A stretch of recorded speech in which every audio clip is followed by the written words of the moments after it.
Welcome to Digital Asset News. Take the top stories in cryptocurrency and digital assets and break them down to bite-sized pieces.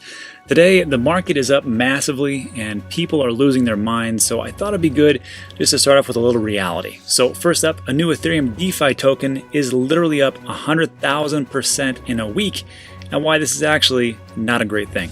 Also, hyperinflation hits Lebanon. Food prices soared 200%, biggest crisis since Civil War. And this is all can be related back to quantitative easing or money printing. ESPN announces online gaming that allows Bitcoin deposits and withdrawals. And the reason for this is simple. Esports is going to be massive. And finally, this is going to become probably my new favorite section. I'm going to actually answer some hard-hitting questions that people send to me via email. But first, let's take a look at this sweet, sweet market. If you've been around for a long time, or a while like I have, some of you have been around since 2010, so, great for you. But I've been here since 2017. I don't know how long you've been here, but these are the days that we live for. These are the days that are just fantastic. Bitcoin's up.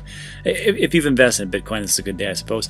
It's up 17% for the week, just 9% in 24 hours, all the way to 10.7. And the market cap, total market cap itself, is 322 billion. So we were sitting at 260 for quite some time, and all of a sudden, little switch gets flipped, and here we are. Ethereum all the way up to 322, 5.2%. Tether's Tether, XRP 22 cents. Watch out. Bitcoin Cash 8.7. Cardano down 3%, but up 14% for the week. But what are you going to do? And actually, over this weekend, there was a mainnet discovery. They were actually doing a lot of things with going into the new ShellyNet, the mainnet launch, and they were doing a lot of different tests. And they said if the tests showed any kind of bugs or any kind of problems, they would shut it down and they would go back to square one. But apparently everything looks good and they're going to move forward. However, the price did not reflect that. So, hey, what are you going to do? That's crypto. Bitcoin almost 10%, Litecoin almost 10%. Crazy. Crypto.com, which I really need to take a look at. I've been seeing in the comment section, different things from people saying, "Hey, check out Crypto.com," and I just haven't got around to it, but I will. EOS, EOS 5.2%. Look at all that stuff. So pretty good day. If these are the days that people hear about, and they're probably going to start to talk to you at some point if they haven't already, saying, "Hey, what's up with this Bitcoin? What's up with this Ethereum? What's up with this DeFi?" And this is the time we get to sit back and just smirk and go, I told you if you just would have listened to me. But I need you to remember some lessons. And we're going to take a look at a little bit of history because you have to remind people, and maybe just remind yourself, that to not lose your mind and not go FOMO, because this is the time to keep a level head. Let's break into today's stories. So first up, this one's kind of depressing. A new Ethereum DeFi token is literally up 100,000% in a week. And when I saw that, I was like, what the heck is going on? So I had to read the whole thing. This is from Nick Chong. He's been around since 2013, says his bio. He's a pretty crypto enthusiast, owns some Bitcoin, so he's probably got some bias just like me. But he writes pretty well, and I seem to like the way that he does things. So starting with this article, it states, Ethereum's DeFi's new darling coin, Yearn.finance, gains 100,000% in a week.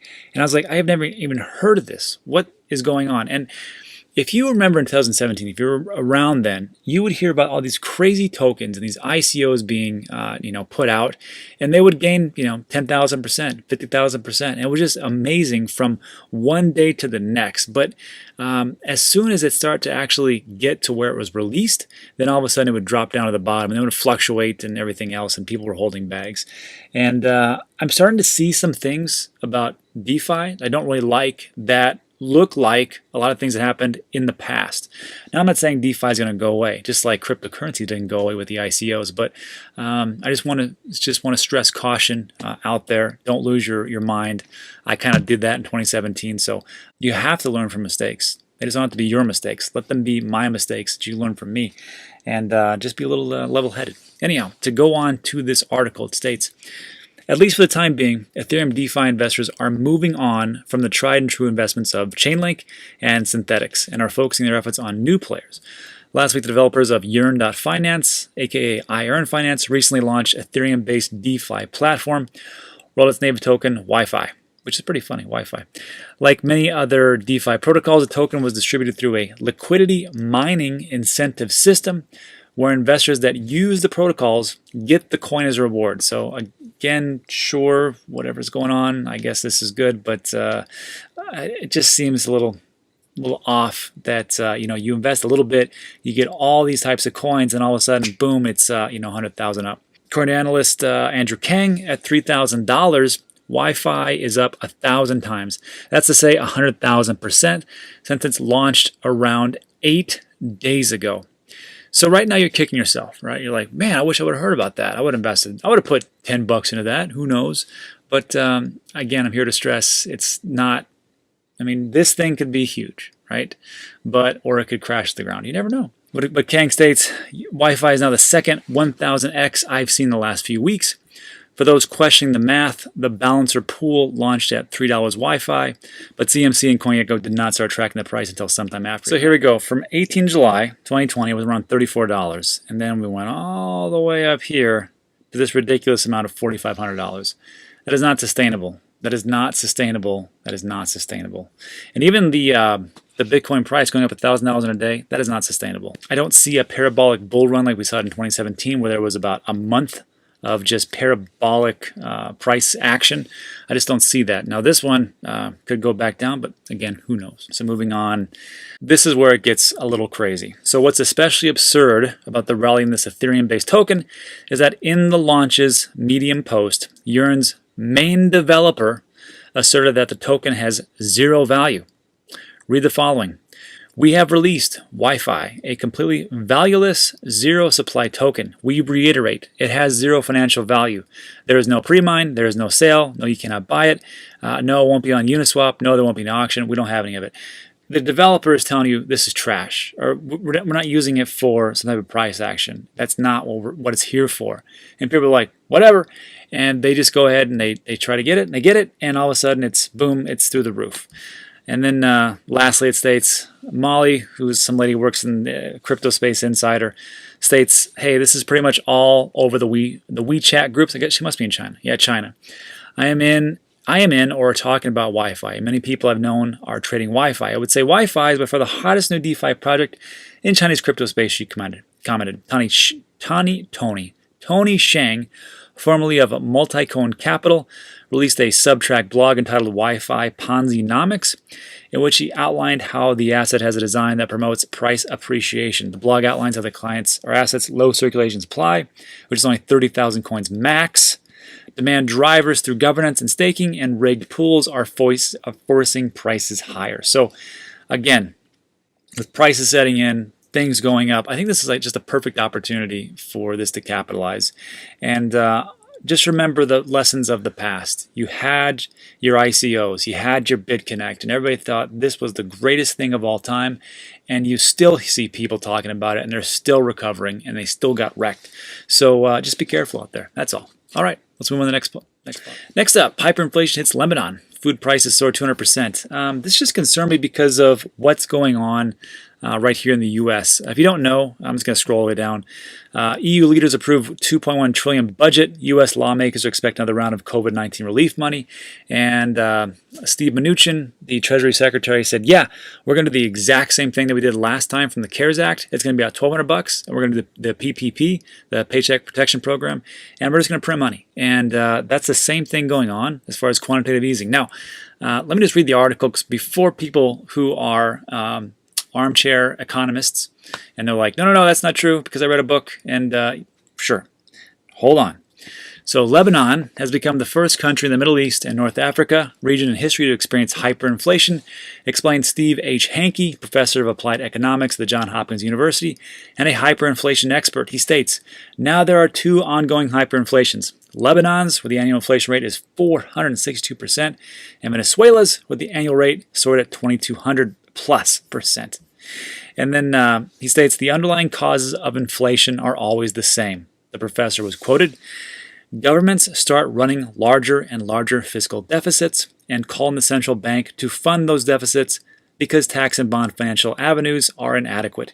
In hyperinflation, central banks are required to virtually fund the government's entire fiscal operation. So I know people in the comment section will say, but you don't understand. Rob, you don't understand. It's because the dollar is so strong globally and it is the world reserve currency, we will never have hyperinflation. Hey, you may be right. I'm not an economist. I think I pretend to even be. But I can just tell you that when I look at these types of things and I see the same things happening over and over again, how much money can we print? How far can we get pushed out? How much debt can we actually be in before it's all games off or all hands off? So I just think to myself, is this sustainable? Is this sustainable? Could we just not work the rest of our lives and just have the printing press go willy-nilly? QE, that's fine, quantitative easing. Because to me, it just seems like a big shell game, but I could be incorrect. Going over all these types of information, the only thing that really this comes down to is that it's economic policy. And it's economic policy set forth by the Federal Reserve. And because of the things that they're doing, this is actually helping out Bitcoin's use case as far as store of value. It helps out cryptocurrencies. It helps out digital assets. Even Mike Novogratz in the Unchained podcast, he was quoted as saying, the reason why Bitcoin and different cryptocurrencies are going to appreciate is because of monetary policy and all the quantitative easing. And it's going to lead people to understand and go, hey, maybe I should hedge my bets. Even Chamath Palihapitiya says this is schmuck insurance. That is what Bitcoin is for, and to a lesser extent, all cryptocurrencies, digital assets. So when we have these types of policies coming into place, there is money being printed at all hours of the night, 24/7, and it's just money out of thin air. I think this strengthens the case, and this will lead to an even bigger rally for digital assets. Let me know what you think in the comment section. Let's move on. Next up, I'm not going to spend too much time on this. I just thought it was an interesting story, and not too much to it. I mean, really, the title says it all. ESPN announces online gaming that allows Bitcoin deposits and withdrawals. But there's a little caveat here.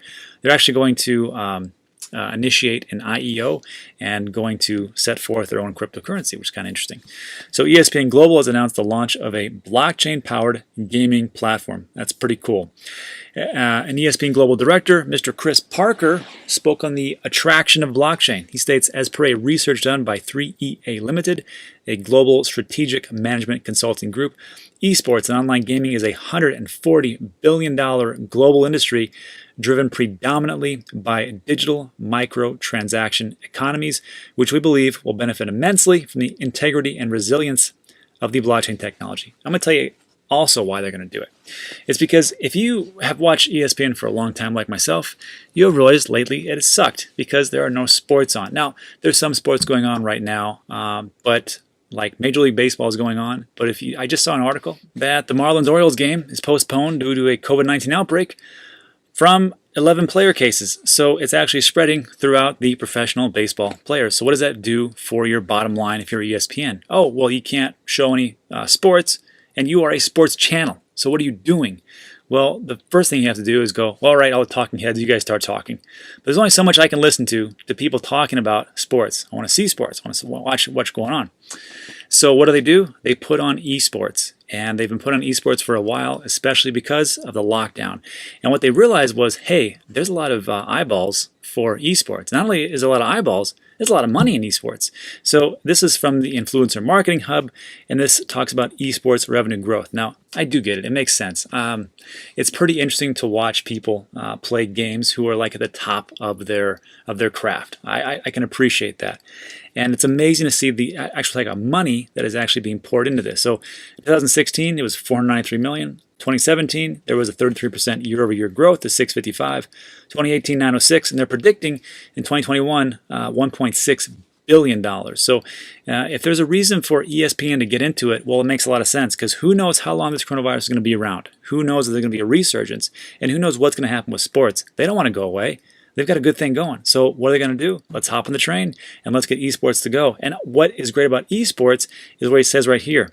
Global industry driven predominantly by digital micro-transaction economies. People in these esports or these games themselves, they are buying different aspects or different things that they can buy in gaming, and they're going to use cryptocurrency digital assets. So I think this is it's their only move that they got, and it's a smart move because you really got to hedge your bets. Maybe sports all come back, maybe not. Who knows? But pretty good idea. And it states here, ESPN Global expects to launch an IEO of its smart gaming token based on the ERC20 platform. So they're doing all the right moves, right? They're getting everything in place because they're like, hey, we don't know what's going to happen, so let's make some money. Let's jump on the bandwagon and let's do two of the things, cryptocurrencies and esports. Let's make some money. And that's what's going on. All right, on to my next favorite topic. So here we have questions. I get questions randomly through people that just send them to my email. Usually I don't really, because the email is mostly for business inquiries. I answer most of the questions in the comment section of every video. At least I try to. It's my best abilities. But this one was a pretty good question, and I don't like to answer individual people, because if I just do that, I only teach you. Right? So if I answer the question in the comment section, that means that I answer it to everybody who reads that. And for this one, I thought it was too good not to go away from. And I thought, well, I'll just teach everybody. So this is from Alessandro. He says, hey, I got a couple questions about Celsius. He's got two questions. He says, how safe is my crypto on there? Do you have an insurance, or do they have insurance? I don't have insurance. Do they have insurance in case their security gets compromised? And two, while I want to store a good amount on there to collect maximum interest, I also don't want to store too much in my portfolio for security reasons. What would you say is a good ratio stored in Celsius versus a Ledger cold storage? So I can just tell you that for me, it fluctuates. It's somewhere between 10 and 25% on Celsius, because I believe in Celsius. The Celsius network is fantastic, but what really makes it and really drives it is Alex Mashinsky, the CEO. He's kind of like Steve Jobs and Apple. If you were looking at Apple, you knew Apple would work because Steve Jobs was behind the helm and he kind of ran everything, just as was.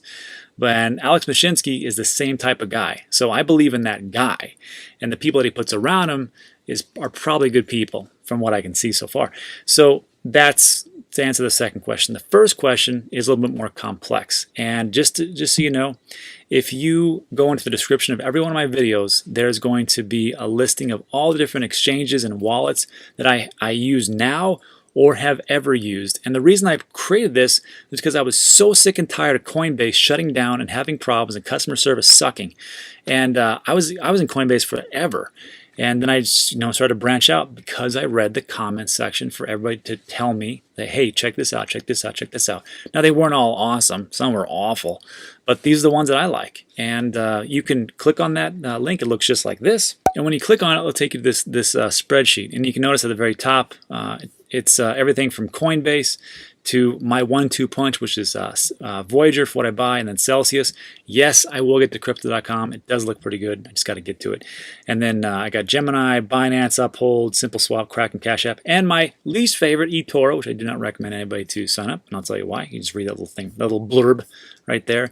But I go with everything. As far as like the buying fees, now you can see why I don't like Coinbase. Selling fees, staking fees, loans, funding accounts, blah, blah, blah. And then interest rates. And just so you know, like with interest and things like that, I mean, this is amazing. Try getting this type of interest from your bank, from anything, right? So like for Bitcoin, 4%. And then with Voyager, 3.5%. Ethereum, 3.82.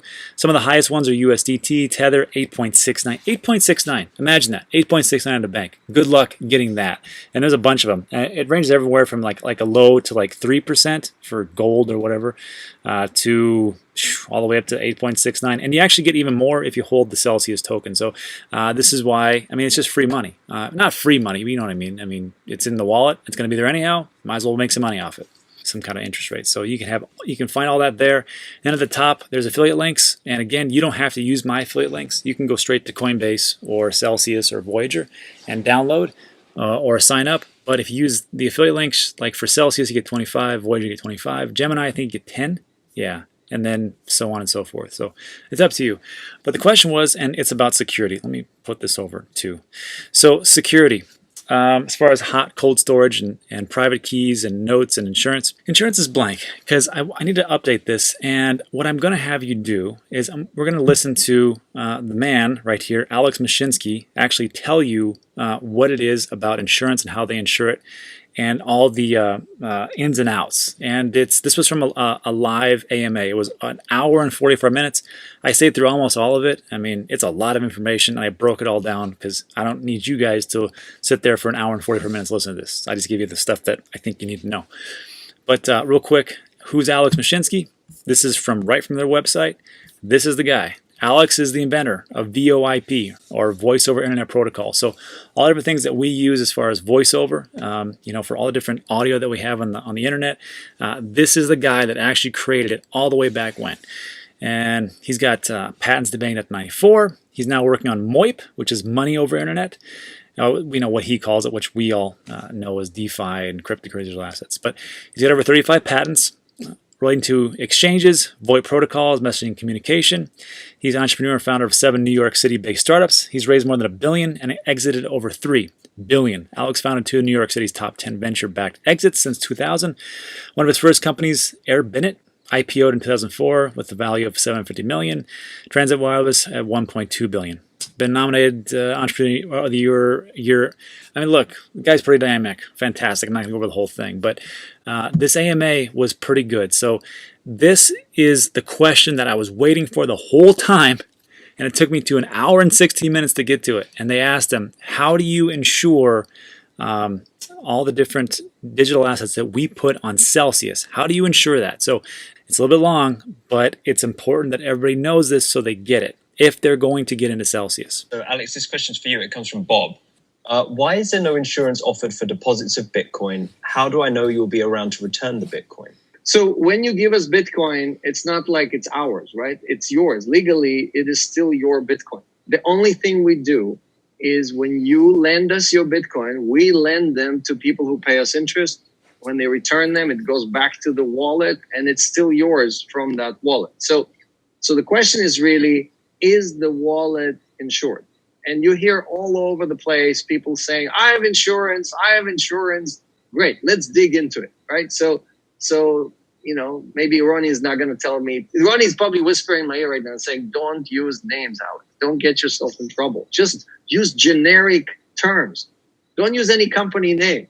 But many of these companies that offer insurance, many of these companies in the US, in Europe, everyone who claims they have insurance, there's no question that they have insurance, right? We all agree. Like when Gemini tells you they have $225 million insurance, yes, for sure. I have no doubt that the Winklevoss twins bought insurance from Lloyd's or somewhere else. And when you store coins in cold storage or Gemini, they are insured and protected. And it's one of the best places to put your stuff in cold storage, right? And end of sentence, right? Let's start a new sentence. Now, to earn yield, there is no scenario where you can keep stuff in cold storage and earn yield at the same time. Because the only way you earn yield is how Celsius invented this whole category, is rehypothecating the asset. What does it mean rehypothecate? You took the keys and you gave them to somebody else. You lent them out, hopefully to an institution. You don't want to lend them out to some retail guy who may disappear with them, which is what some other guys are doing. Celsius only lends to institutions. So we give the key to an institution. We say, okay, we trust you, but trust but verify, right? That's what Reagan taught us. We trust you, but give me some cash. Let's put some cash in a bank account while you hold the keys. That's a collateral, right? And I'm going to charge you interest in Bitcoin. I gave you Bitcoin keys. Give me Bitcoin. Let's say, I don't know, round numbers, 10% a year. Here's 100 Bitcoins. At the end of the year, I want 110. Then when they return the 110 Bitcoin, it goes back to cold storage. Then it's insured. But the time it was out, it's not insured at all. So insurance is not applicable because of the business model. So you want to earn interest? There is no insurance. Now, while it's moving through, when you move it out of a cold wallet, you have to put it in a hot wallet. And Celsius currently is the only company in the world that actually has insurance while it's moving. We don't have insurance while it's lent out, but we have insurance while it's moving in and out, and we're lending it to you or out because we're using Fireblocks, which is a MPC company, and the insurance companies are comfortable that this is the best technology in the world, and that's why they insured it for $20 million. And in 2.5 years, we have not had a single institution that did not return the coin or did not pay interest or even was late. We issued hundreds and hundreds of margin calls to different institutions during all the ups and downs in the last 2.5 years, probably thousands of them, right? And we had not had a single incident where an institution said, oh, I'm in trouble, or I'm late, or I gave the coins to somebody else and I don't have them. Everyone had to pay what they borrowed, gave it back, or gave us more collateral if they had a margin call, and everybody had to pay interest, paid the full interest. We did not even have a single case where somebody said, you know what, here is half of the interest. And that just tells you the quality of the institutions that we're working with. Now, let's compare that to other people, right? And let's compare it to what happened on March 12 or in November and so on, where all these flash crashes happen. And you can see, just go on Twitter and put any company you want that is competing with Celsius and the word liquidation or the world margin call or the world word, right? Put those words in and you will see hundreds of people complaining of how they got whacked and liquidated and charged crazy fees, a stability fee or liquidation fee or I don't know what fee, right? 16%, 20%.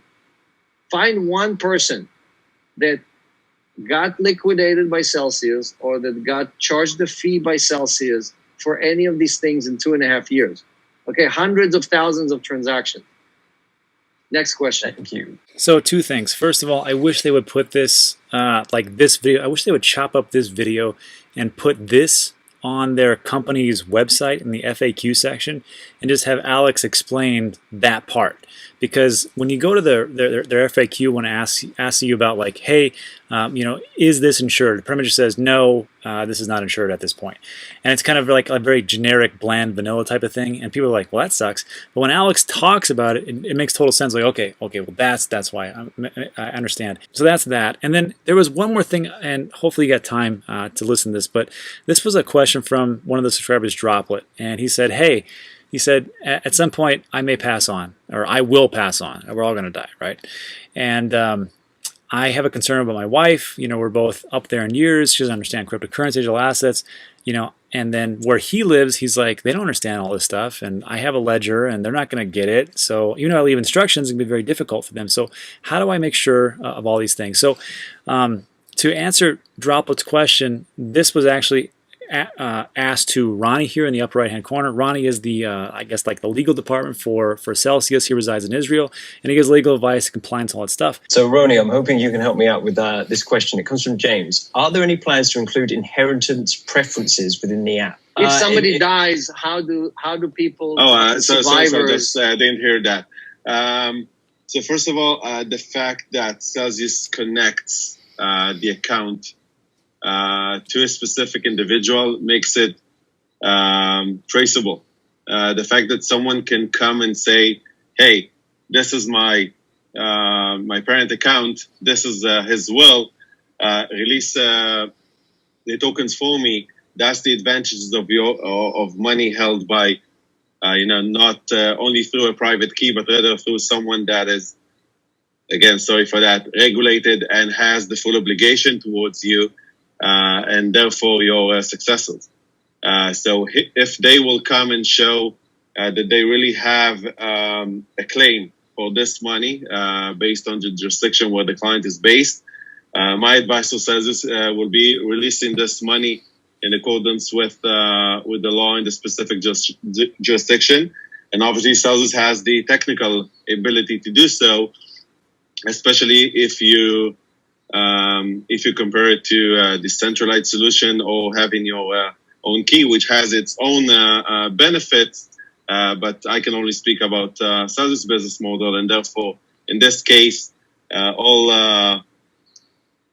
first of all, sorry for their loss, and second of all, Celsius will be obligated to release the funds once appropriate evidence will be shown to it. And but just to add to that, we are adding in the app the ability of you as the parent or the uncle or the husband to designate your legal person who they still have to show up documentation. They're still going to have to show up a death certificate or whatever is the law in the land where we have to comply, but at least we can match one to another, right? So we can say, okay, this is what you told us. This is the claimant. Okay, let's make sure that we're talking about the same person. So that's pretty cool because you never know. I mean, you could be walking down the street, get hit by a bus, and then you're done, right? We'll see how that all works out, but that is just one of those options that I thought was pretty cool, and hopefully that answered one of Droplet's questions. So all right, so thanks for sticking with me through the video. It was a little bit longer, a lot of stuff going on, but just remember, even though that we are pumping like crazy, keep a level head. There are a lot of things that are overbought right now, and there's a correction probably coming. So, but hey, you never know. It's cryptocurrency. But before we take off, I just want to do random shout outs. If you don't know, there's a join now button underneath. You don't get anything special. It's pretty much like a tip, but people sign up and I want to say thanks. So just random Chuck C. Let's see what we got. Metalsman 75, True Blue 1, Beloved, and Robert Christensen. And so thanks everybody, really appreciate it. If you like these types of videos, there's going to be 2 more that are going to pop up on your left and right. Don't know which ones they are because YouTube controls all that. And that's it. If you want to watch those, check those out. And that's it for today. I'll see you on the next one.